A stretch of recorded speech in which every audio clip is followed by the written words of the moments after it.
Hello student, कैसे हैं आप सब। एक बार पुनः आप सभी का आपके अपने चैनल शिव कोचिंग क्लासेस पर स्वागत है। क्लास 12 केमिस्ट्री में और ये 11th की केमिस्ट्री में भी है मानक हाइड्रोजन इलेक्ट्रोड। आपको अच्छे से समझना है और ये जरूरी नहीं कि आप 11th या 12th में तभी इसको पढ़ना है, आगे चलकर आपके सिलेबस में है तो विधिवत पढ़ सकते हैं। तो सबसे पहले मैं आपको बता देना चाहता हूँ कि जो मानक हाइड्रोजन इलेक्ट्रोड है इसे क्यों बनाया गया। देखिए, कोई आपके पास सेल है, यदि वो सिंगल इलेक्ट्रोड का है, जैसे मान लीजिए एक आपके पास पात्र है और उसमें एक सिंगल इलेक्ट्रोड लगा हुआ है, तब उसका हम जो इलेक्ट्रोड विभव है नहीं फाइंड कर सकते, बिल्कुल प्राप्त नहीं कर सकते। इसलिए इसको एक मानक हाइड्रोजन इलेक्ट्रोड विभव के लिए बनाया गया, जिससे इसके साथ उसको लगा करके हम उसका इलेक्ट्रोड विभव या विद्युत वाहक बल फाइंड कर सकें। देखिए, इसका जो विद्युत वाहक बल या इलेक्ट्रोड विभव है वो आपका शून्य माना जाता है, मानक है और इसका शून्य होता है। ऑब्जेक्टिव में भी क्वेश्चन पूछा जाता है कि मानक हाइड्रोजन इलेक्ट्रोड का इलेक्ट्रोड विभव कितना होता है, तो शून्य होता है। और जब शून्य होता है और एक और इसके साथ मान लीजिए एक पात्र है, उसमें इलेक्ट्रोड लगा देते हैं और कोई भी विलयन भरा हुआ है, तो उसको जब जोड़ देते हैं तो उस इलेक्ट्रोड का इलेक्ट्रोड विभव हम आसानी से निकाल सकते हैं। क्योंकि जो विद्युत वाहक बल जितना, मतलब जैसे वोल्ट मीटर लगा हुआ, वोल्ट मीटर से विद्युत वाहक बल मापे और इसका मानक कितना है 0, और दोनों का डिफरेंस आ जाता है, वही उस सेल का है ना, या उस इलेक्ट्रोड का विद्युत वाहक बल या इलेक्ट्रोड विभव होता है। तो इसलिए इसे विकसित किया गया। ठीक है, आप लोग मतलब समझते तो होंगे, लेकिन थोड़ा सा जिज्ञासा होता होगा कि इसे क्यों विकसित किया गया या ये किस काम में आता है। तो ये सिंगल में कुछ काम नहीं करता, इसको हम किसी दूसरे है ना इलेक्ट्रोड के साथ जोड़ते हैं, तब हम दूसरे इलेक्ट्रोड का इलेक्ट्रोड विभव फाइंड करते हैं। तो ये थोड़ा बेसिक का जानकारी हो गया। अब समझिए इसको बनाते कैसे हैं।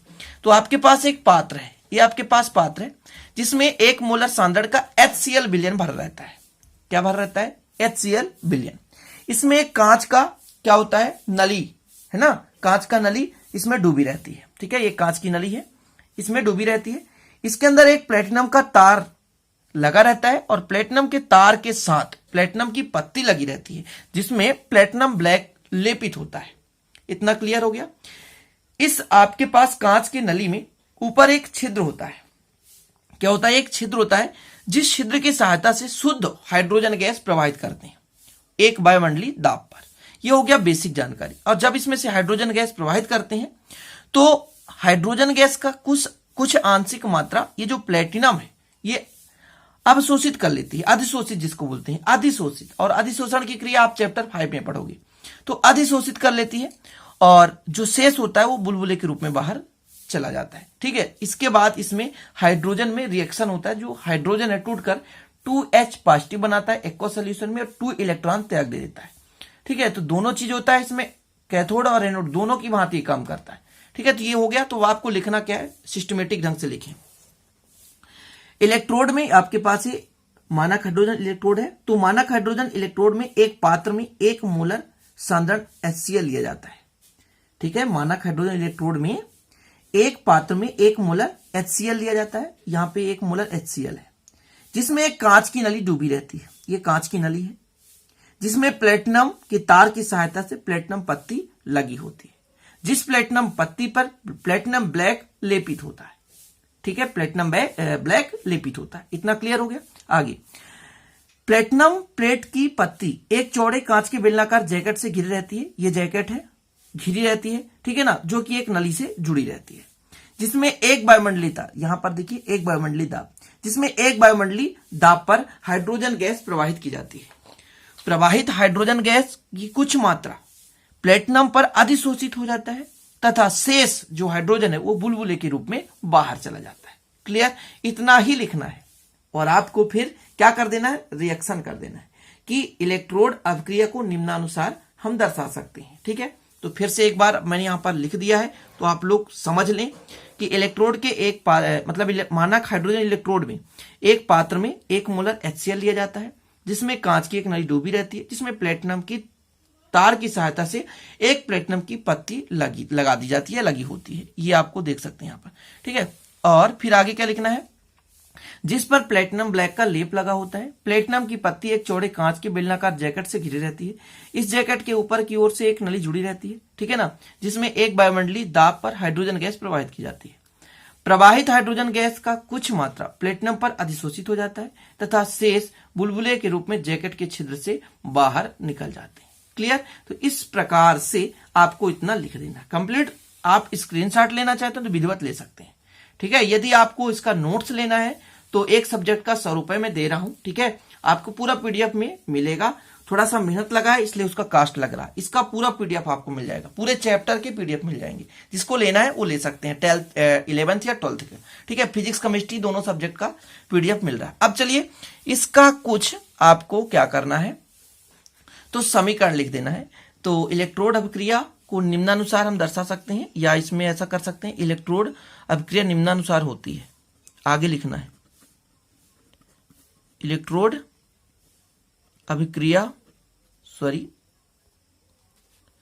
इलेक्ट्रोड अभिक्रिया निम्नानुसार होती है। निम्नानुसार होती है किस प्रकार होती है तो समझिएगा। आपके पास H2 है, ठीक है, ये गैस अवस्था में है। ये जब आपका टूटता है ये उत्क्रमणीय है ना। उत्क्रमणीय मतलब अभिकारक से उत्पाद, उत्पाद से अभिकारक। तो ये हो जाता है 2H पॉजिटिव के रूप में, ये एक्वा सॉल्यूशन हो जाता है और 2 इलेक्ट्रॉन क्या होता है, बाहर निकल जाता है। 2 इलेक्ट्रॉन क्या हो जाता है, बाहर निकल जाता है, ठीक है। तो इस पे H2 है, टूटता है 2H पॉजिटिव और एक्वा सॉल्यूशन के रूप में, ये आपका गैस होता है। अब इसे हम निम्नानुसार प्रदर्शित कर सकते हैं। जैसे आपके पास ऐसा लिख लेते हैं यहां पर, इसे या इस इलेक्ट्रोड को, पेपर में इतना ही लिखना है जितना मैं बता रहा हूं, इस इलेक्ट्रोड को निम्नानुसार,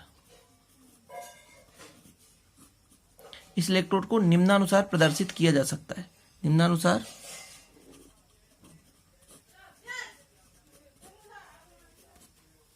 प्रदर्शित किया जा सकता है, ठीक है, प्रदर्शित किया जा सकता है। देखिए कैसे प्रदर्शित करेंगे, तो आपके पास प्लेटिनम की पत्ती है, ठीक है। मान के चलते हैं एक हाइड्रोजन को मैं ऐसा लिख सकते हैं हाफ H2 के रूप में लिख सकते हैं एक हाइड्रोजन, ठीक है। ये जो गैस के रूप में है, ये कैसे किस रूप में है, गैस के रूप में, और कितने टेम्परेचर पर, 1 atm है ना, मतलब एक वायुमंडलीय दाब पर। तो ये किस रूप में अपघटित होता है, H पॉजिटिव के रूप में हो जाता है, और एक एक्वा सॉल्यूशन में। और एक्वा सॉल्यूशन कैसा है, 1 मोलर है, ठीक है। तो इस प्रकार से लिखने का तरीका है। अब इसका अपोजिट भी कर सकते हैं, इसको इधर लिख दो, तो H पॉजिटिव है, ये एक्वा सॉल्यूशन है ना, और कितने में, 1 मोलर में, है ना। और इसको ऐसा करें तो ये बनाएगा हाफ H2, ये क्या बना लेगा, गैस बना लेगा, और 1 atm, एक वायुमंडलीय दाब पर, और पीटी कर दें। ये हो गया आपका कंप्लीट। इतना ही आपको करना है, ठीक है। तो छोटा सा वीडियो, ये अच्छा लगे तो लाइक कर देना, दोस्तों के साथ शेयर कर देना, और नहीं तो चैनल को सब्सक्राइब कर बेल आइकन भी प्रेस कर लेना। मिलते हैं अगले वीडियो में, तब तक के लिए जय हिंद, वंदे मातरम।